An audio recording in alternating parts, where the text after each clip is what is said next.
Have you ever noticed that the smarter you become, the lonelier you feel? It's a peculiar thing, isn't it?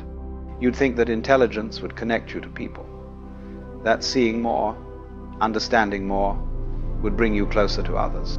But it doesn't. Instead, it separates you.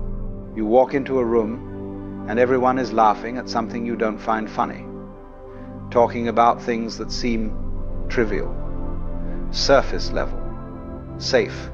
And you smile, you nod, you play along, but inside you're somewhere else entirely.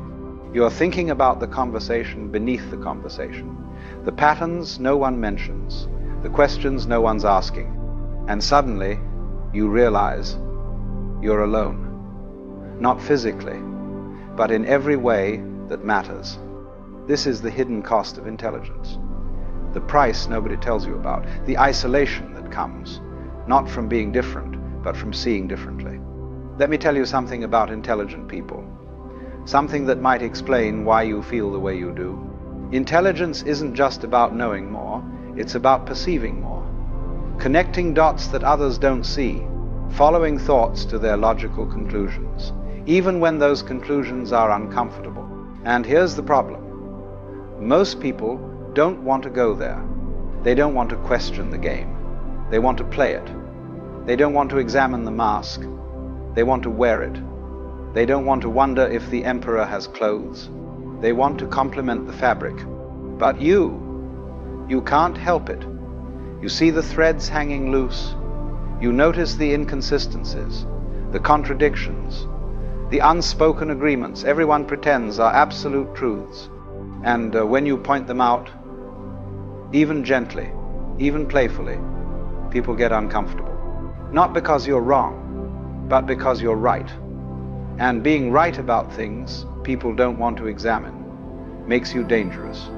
So they distance themselves. Not consciously, perhaps, not maliciously, but they do. They stop inviting you to things. They keep conversations shallow around you. They call you intense or overthinking or too serious. And you learn to keep your thoughts to yourself. You learn to dumb it down, to speak in half-truths, to laugh at jokes you don't find funny, to nod along with opinions you don't share.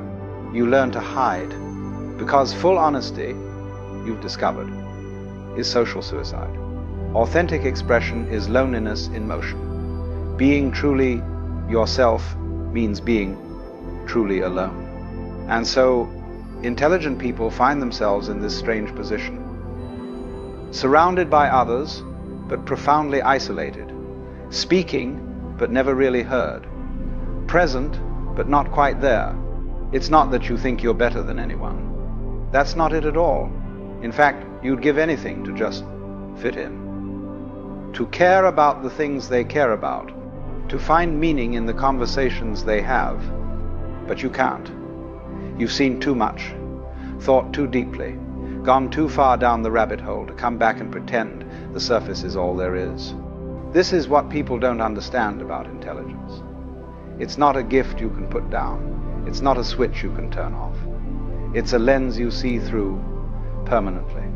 You can't unsee patterns once you've seen them. You can't unknow things once you know them.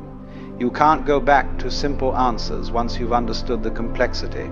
And most people, they're still living in the simple answers, the clean narratives, the comfortable illusions.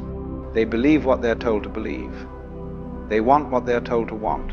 They fear what they're told to fear, not because they're stupid, but because it's easier, safer, less lonely. But you can't do that anymore. And that's why you're alone. Now, here's where it gets interesting. This loneliness you feel, this isolation, it comes in stages. And understanding these stages might help you realize you're not broken. You're just awake in a sleeping world.